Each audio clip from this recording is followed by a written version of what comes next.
Welcome to Album of the Week, episode 22, February 2023. For those of you new to this channel, here at Screen Blast Repeat, we bring you all things extreme metal, prog, and dark alternative. You can read our daily reviews at www.screenblastrepeat.com.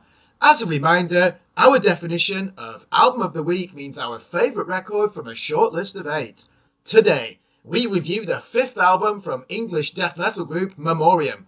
Their new LP is called Rise to Power, and they released it via Reaper Entertainment on the 3rd of February 2023. Is there a more productive band in metal than Memoriam? Formed in 2016 by Carl Willits of Bolt Thrower as a tribute to his late bandmate Martin Kearns, the Birmingham Quartet are now on their 5th album in 7 years, and that's including 2 years of COVID-19 inertia. There's a good chance you glazed over their first 4 records, writing them off as a death metal supergroup, formed for nostalgic reasons and propped up by nuclear blast. But that would be a grave error. In guitarist Scott Fairfax, Memoriam have the 6-stringer who can keep the bolt thrower spirit alive while evolving the distinctive English death metal sound of the West Midlands for the 2020s. Rise to Power is the sound of a band in the golden caress of a creative peak. If you could feel one criticism at Bolt Thrower, it would be their tendency to stick to the narrow confines of the low-end spectrum with little deviation. Not so with Memoriam, whom we should see as a successor to Carl Willits' influential group, in the same way Tom G. Warrior wants you to view Triptychon as a continuation of Celtic Frost. Opener, Never Forget, Never Again, 6 Million Dead, needs no explanation for its message. The eulogizing mid-register guitar patterns are the tasteful way to introduce a song of such sensitivity, just as the adrenaline spike of the siding tremolo riff for the first verse is the correct way to express disgust at the 20th century's most shameful atrocity. Of course it sounds like Bolt Thrower and Benediction. Frank Healy is a veteran of the latter group and handles the bass duties with great skill. The guitar tone here is chunky and expressive. Carl Willits never sounded as primed as this on any Bolt Thrower record. Listen to the vitriolic snarl of his words as they leave his mouth in an animated, guttural rasp. On Rise to Power, Fairfax is the Lord of Combat. And where have we heard that before in English history? The hyper-violent syncopation of Total War raises a silly question. Do you want to thrash along to a bone-crushing song that starts with a roar of War, Total War? On this track, the colour palette avoids the drudgery of black and grey and introduces blue and green timbers into the arrangements. I Am the Enemy is like a retrospective of England's finest metal bands of the last 30 years. The intro could be from the last Paradise Lost album until the alternate pick tremolo riffs kick in and Memoriam get into gear with the imperious ease of a Jaguar. You'll feel like you're in the crowd absorbing the clarity of the drums and the churn of the bass underneath Scott Fairfax's infectious rhythms. This is an album that venerates the majesty of the guitar riff. Apparently, Fairfax has enough material written for another 6 albums. How does he do it?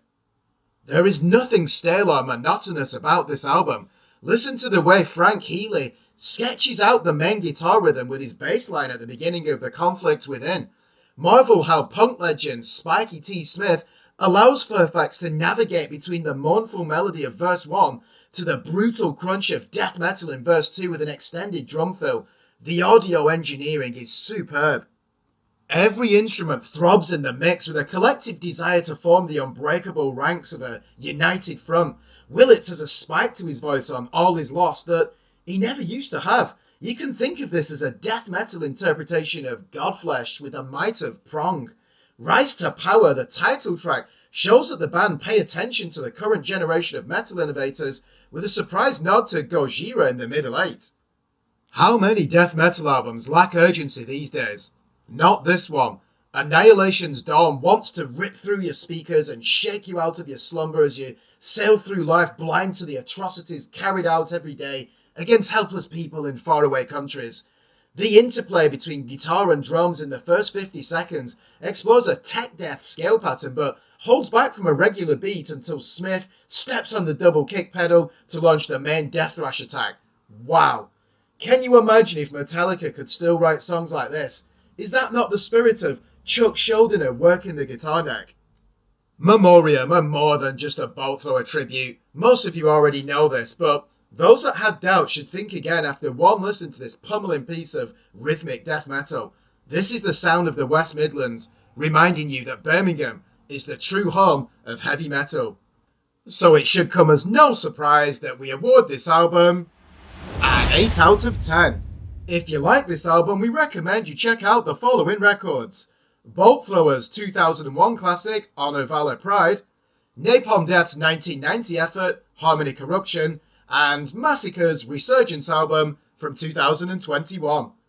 Thanks for watching. Remember to like and subscribe to our YouTube channel, follow us on Facebook, and more importantly, please visit our website at www.screamblastrepeat.com for the latest album and EP reviews from established, up-and-coming, and unsigned artists in the worlds of extreme metal, prog, and dark alternative.